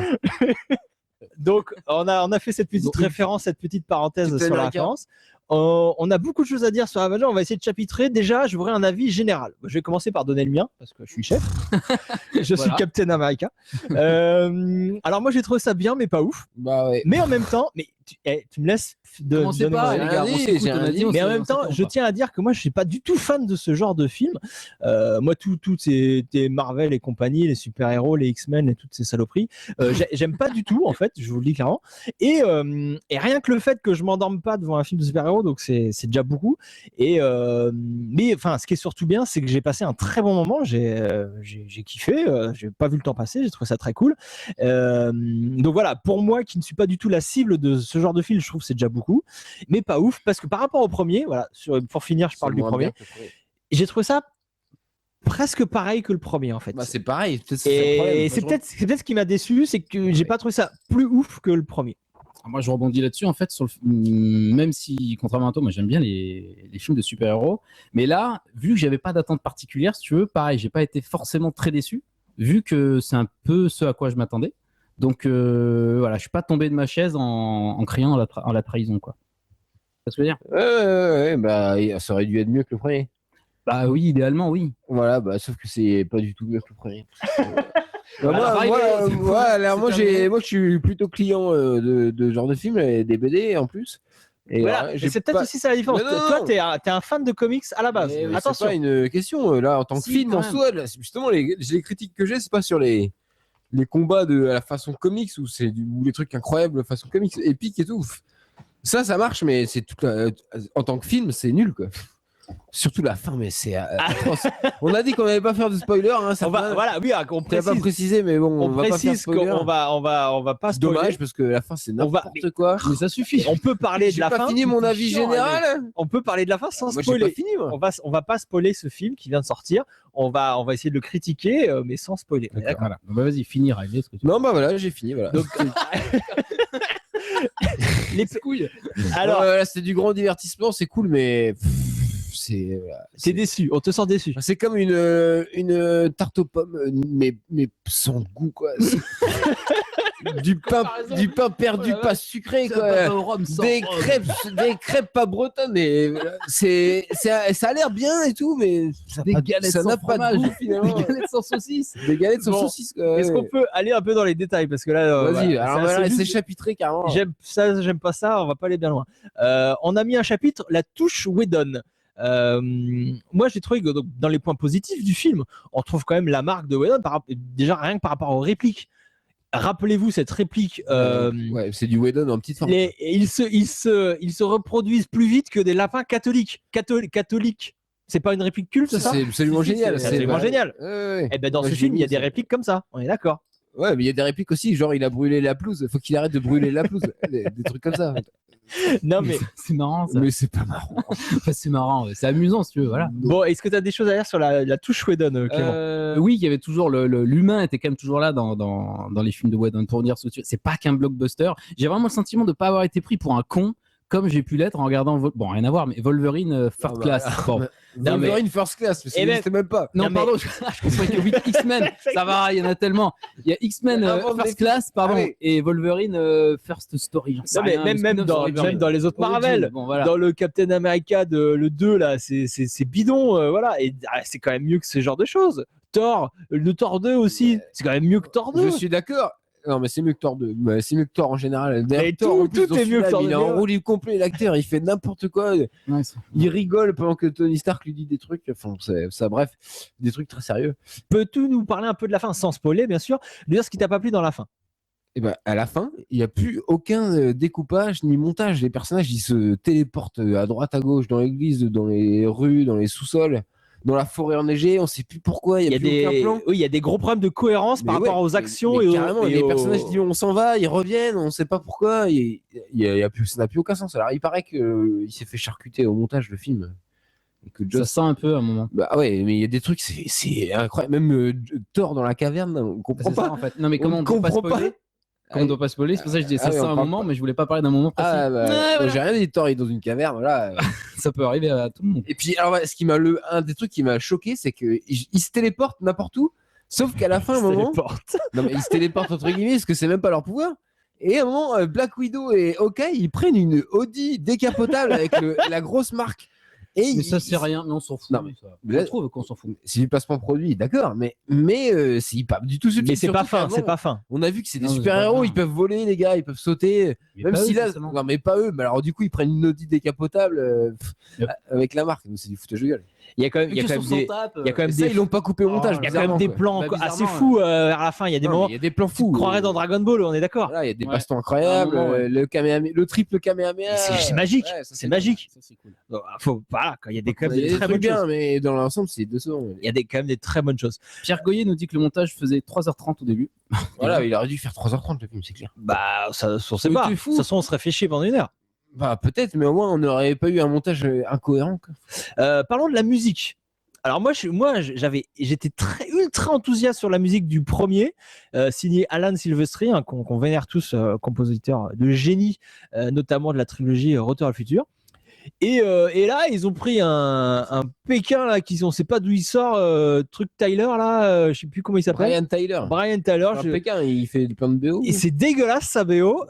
J'étais scandalisé. La musique est pas terrible en plus. La musique est pourrie. Les seuls morceaux assez passables, c'est ceux que Danny Elfman a repris d'Alan Silvestri et qui a réorchestré. Repris au moins bien en plus. moi je suis scandalisé de cette musique. Qu'est-ce que vous avez pensé de la musique? Non, pareil, j'étais très déçu de la musique, surtout que la musique du 1, elle passe trop bien, j'aime bien l'écouter. Elle envoie du gros pâté. Elle envoie du gros pâté. Le thème est vachement classe. Et Danny Elfman, oui, les trucs qu'il a repris, même si on sent un peu du Spider-Man 2 derrière, je trouve, ça reste vachement cool. Par rapport à tout le reste qui est pas terrible, quoi. Non, mais la musique, c'est même pas épique du tout sur les scènes.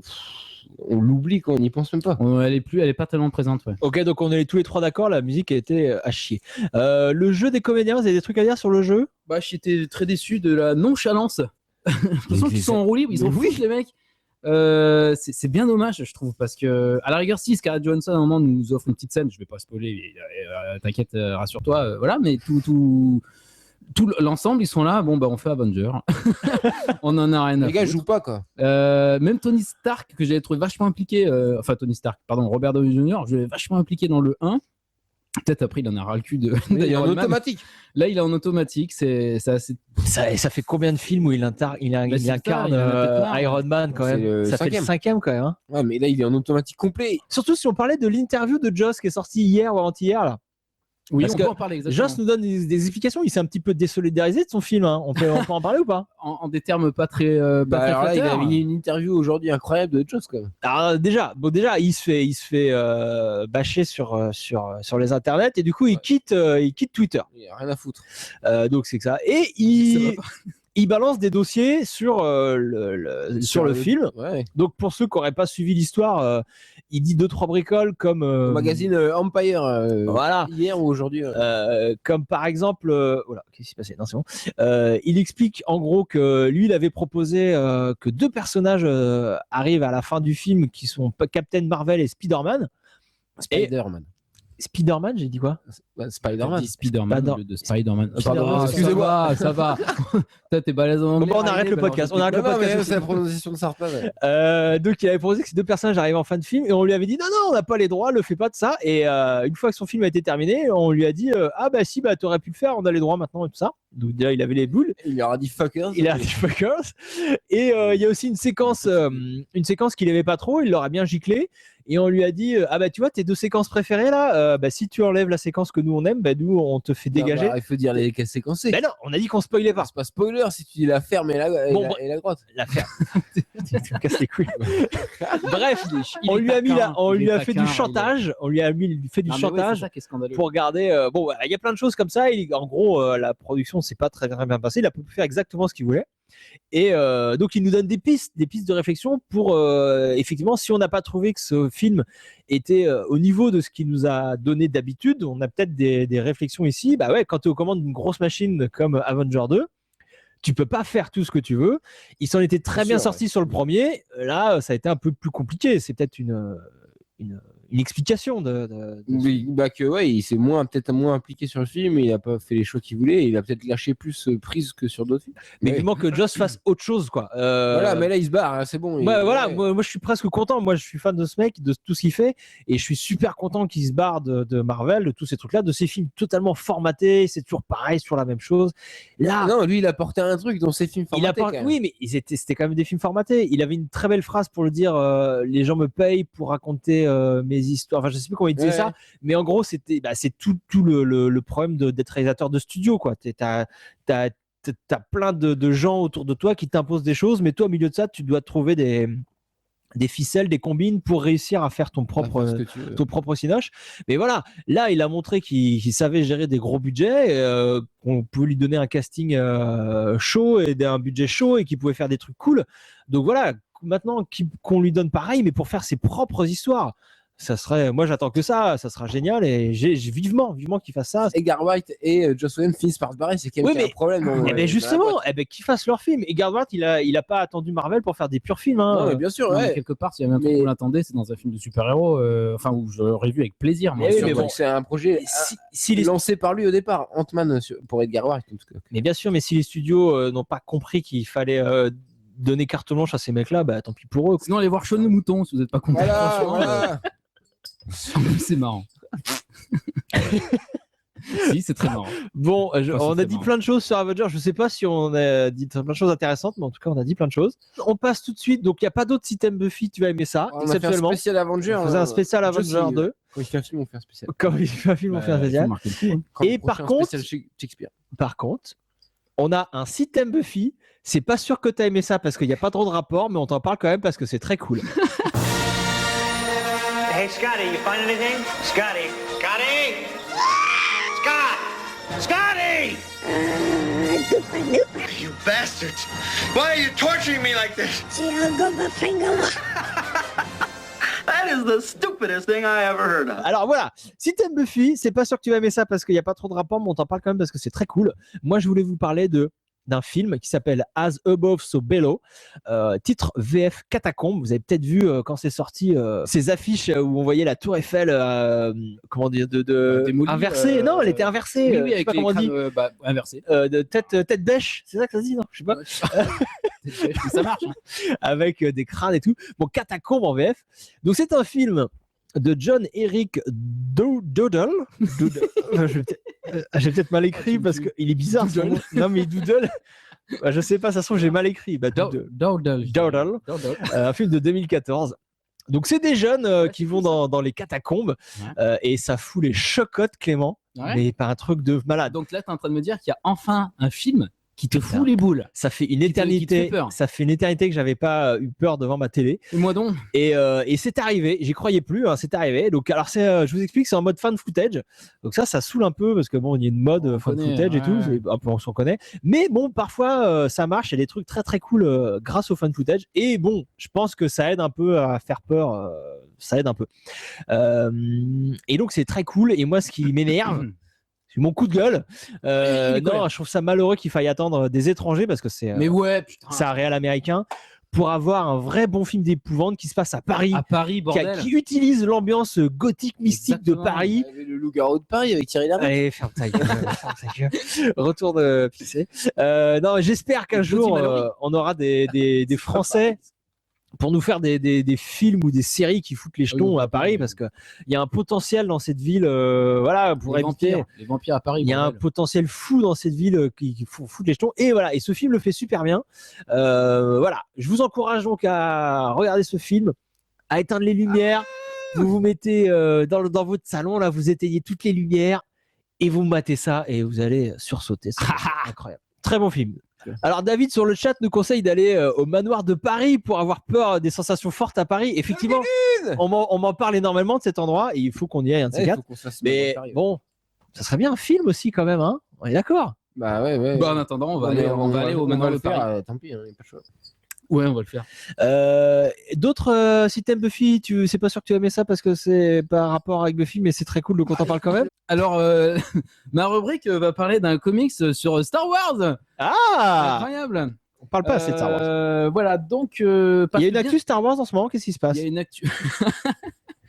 Il y a un film qui est sorti ou pas, non? Je crois, oui, ils ont parlé Ah. éventuellement d'un projet. Pas mal. Non, alors, comme bien souvent dans l'univers Star Wars, les BD parlent mieux que l'auteur lui-même. C'est-à-dire Je trouve que dans les BD Clone Wars, par exemple, t'es vachement plus, je trouve, dans l'histoire que dans le dessin animé que le dessin animé ou même que les films des préquels. Non, mais même toutes les BD, enfin certaines BD ont un aspect l'Empire contre-attaque, à savoir un aspect vraiment ancré dans le réel, les mains dans le cambouis, tu vois, la guerre dégueulasse, quoi. Et c'est un truc qu'on trouve pas toujours dans l'univers étendu. Dans les BD, si très souvent, et surtout dans cette collection, dont le tome 1 s'appelle Dans l'ombre de Yavin. Alors attends, je vais montrer la couverture à la caméra peut-être. C'est Brian Wood qui a écrit. Oui, le scénario est de Brian Wood. Ouais, alors on peut voir les. des Attends, bons t'es trucs. pas à gauche, à gauche, à gauche. Voilà. Là c'est bon, top. Voilà. La BD se passe entre on va dire juste après le 4, quand Yavin est encore la base rebelle de laquelle les rebelles s'échappent suite à la bataille, cette fameuse bataille de Yavin, justement. Donc, oui, pour venir, je vous donne les références de la BD. Donc, c'est Star Wars Dans l'ombre de Yavin, le scénario de Brian Wood, les dessins de Carlos Danda et Ryan Odagawa. La BD est sortie en 2013, hein, c'est tout récent. Et c'est très très bien parce que oui, donc ça raconte encore une fois, donc juste après la bataille de Yavin, Luke est un pilote émérite, un héros de la rébellion, et en même temps, il est un peu paumé, le jeune homme, parce qu'il se retrouve avec un héritage qu'il doit porter, et il sait pas bien quoi en faire. Et notamment un plan très cool, je trouve, où tu as Luke qui, dans sa cabine de pilote, donc c'est une petite cellule toute confinée. Non, sur la frégate, il est dans sa cellule, quoi. Voilà, ils ont tous une chambre, voilà, et il est là, avec le sabre la sabre laser dans les mains. Il se dit bon bah voilà. Et maintenant, qu'est-ce que je fais? Je sais pas. J'ai trouvé ça très très juste, très très humain. Mais il se passe d'autres choses dans la BD où il fait que ça. Non, mais après, oui, pardon, attendez, je suis con parce que c'est un tout petit détail. En fait, ça parle de. En fait, c'est plutôt une BD qui était dans la lignée de l'escadron Rogue. Toute cette série où tu suivais Rogue One, ils vont faire le film. Voilà, ils vont faire le film aussi. Bon, bref, en tout cas, là, il n'est pas encore Jedi et du coup, il se fait un petit peu plaisir hein, avec une pilote. Ce qui attise la jalousie de Leia. Bref, j'aime bien ce scénario assez bien écrit, tout simplement. Mec, tout à fait. Du coup, c'est plus que dans la continuité Star Wars. Mais qu'est-ce que tu m'auras dit? C'est ça. Parce que la Marvel. Avec ça depuis tout à l'heure. Je te fais pas chier. Mais là, justement, le Marvel. Il y a eu gros débat en antenne. Non, mais que, du coup, l'ombre de Yavin, malheureusement, c'est plus canonique dans l'histoire de Star Wars. Mais absolument pas. Mais si, parce que ça se passe entre le 4 et le 5. Ah bah voilà, parce que justement, entre le 4 et le 5, ils ont sorti hier le comics oui, mais ça Marvel, parce que Marvel a récupéré les droits de Star Wars. D'accord, mais attends, mais et donc, mais l'ombre de Yavin n'est plus canonique comparé au magazine, non. J'ai une gravure. Il va nous la sortir. Attends, tu la montres à la caméra. J'ai une gravure. Il faut certainement un petit peu montrer. Là, ils ont sorti ça, qui est la nouvelle histoire canonique de Star Wars. Oui, mais j'ai pas lu, alors, j'ai acheté ça tout à l'heure. D'accord, mais on est d'accord qu'il y a des millions d'histoires qui se passent entre les épisodes 4, 5 et 6, et même entre le 3 et le 4, et qu'il n'y a pas une seule histoire. Là, ce que tu vas nous faire découvrir dans ton comics, c'est une histoire de Dark Vador, comme il en est arrivé des millions. Ouais, non, mais sauf que là, c'est Marvel qui chapeaute le tout. Ouais, non, mais ce qui va arriver à Luke dans cette histoire qui est dans le comics, là, écrit par Jason Aaron, je crois. Je sais plus les noms des auteurs. C'est officiel ce qui va se passer dans la continuité Star Wars avec les prochains films. Non, moi je persiste à penser que les autres comics sont aussi officiels. L'Amical du Geek dit quelque chose que moi j'ai entendu aussi et que je crois être vrai. C'est simple, Disney a dit que tout ce qui était sorti avant, on peut l'oublier. Voilà, voilà. C'est clair, hein. mais j'ai entendu aussi ça. Voilà, tout ce qui est sorti avant le magazine. Les gars, mais alors je suis dans le déni total. Ah oui, mais je pense qu'on balaye les romans. Je pense que tu vas pas être le seul. Qu'on balaye la main de Dark Vador, tout ça. Les jeux et tout. Que tout ça, encore une fois, tout ce qui se passe après le Trou de Jedi, d'accord. Tout ce qui se passe avant, non. Là, ils font une erreur. Ils font une erreur stratégique. C'est tout ce que tu avais à dire sur Star Wars, Clément? Ouais. Et puis, non, c'est tout. Que la force soit avec vous. Est-ce que tu as un autre? Si tu aimes Buffy, c'est pas sûr que tu aimes ça parce qu'il n'y a pas trop de rapport, mais on t'en parle quand même parce que c'est cool. Oui. Ah, très bien. Oui, vas-y, nous t'écoutons. Voilà. Si tu aimes Buffy, tu vas peut-être aimer un podcast qui s'appelle Split Screen. Oui, très bon podcast. Vous connaissez, ouais. Voilà, un podcast où des anecdotes de tournage aussi passionnantes les unes que les autres nous sont dites par trois chroniqueurs, vachement cool. C'est agréable de les écouter parler. Ils savent de quoi ils parlent en plus. Donc ils refont toute l'histoire du film. En fait. Ouais, c'est pas seulement des anecdotes, ils refont tout. Oui, pardon. De l'écriture à la prépa, au tournage, post-prod, ils passent tout en revue. C'est très fouillé, c'est assez cool. Donc c'est sur des films. Sur des films, les grands succès qui ont bercé notre tendre enfance. Bah des films pas dégueux quoi. Ouais. Mais qui bossent. Sur les Dents de la Mer, leur dernier là. C'est le dernier Dents de la Mer. Il y a eu Indiana Jones, il y a eu Alien, La Mouche, Star Wars, il y a eu Pixar, il y a eu des films de Sam Raimi, Evil Dead. La trilogie Evil Dead, ouais. Et voilà, on vous recommande ce podcast. Ils ont promis un Retour vers le futur prochainement. Ah oui. Dans le futur. Un Retour vers le futur dans le futur. La trilogie. Il est tard, excusez-moi, je commence. Non, ça serait bien. Non mais ouais, très bon podcast. Split Screen donc, c'est ça? Oui, voilà, Split Screen, comme le même nom que l'effet visuel. On mettra le lien, bien évidemment. Est-ce qu'on n'aurait pas terminé ce podcast, nous? Je pense qu'on a fait le tour. Que dire d'autre? Venez nous voir à Geekopolis. Oui, parce qu'il n'y a plus de podcast avant Geekopolis. Le prochain podcast se fera en public à Geekopolis. Donc, si vous voulez l'avoir en exclusivité, il faut venir y participer. Être dans le podcast et participer. Bah oui, participer, oui. En tant que public, c'est Ou génial. sinon, juste ou participer. T'écouter toi. Je crois que le verbe qui correspond, c'est participer. Attends, Ouais. tu veux que je regarde la définition? Est-ce qu'on est en connivence? Est-ce que c'est par rapport à connivence? Je crois qu'il y aura une connivence du public et des, On est en connivence avec notre public. des c'est podcasteurs. vachement important. On vous laisse, il est très tard, on va vous laisser. Hein. Merci. Des gros Merci bisous à à tout le tous. monde. Venez à Geekopolis. Venez à Geekopolis. Et on l'a dit en même temps, c'est génial. Voilà. Et Allez la voir- bonne- Faites-vous votre avis sur Avenger 2 allez voir Avenger 2, Oui, il faut quand même aller voir. quand même. et allez voir Shaun le mouton. Téléchargez illégalement Azebov Sobelo, comme ça, si ça vous plaît pas, bah, au moins vous n'aurez pas perdu de l'argent. Et qu'est-ce qui se passe? Non, tout va bien. Et On a un invité Guillaume qui nous dit au revoir à sa manière. Et Guillaume qui dit que les invités sont chiants. Ouais, c'est vrai. le dernier, le dernier était était dégueulasse. très, très chiant. Ouais, effectivement. Bon allez, on vous laisse. Ça pourrait être une éternité. Allez, j'arrête. Les gros bisous. Le gros bisou. À plus. tard, merci. Ciao. À bientôt.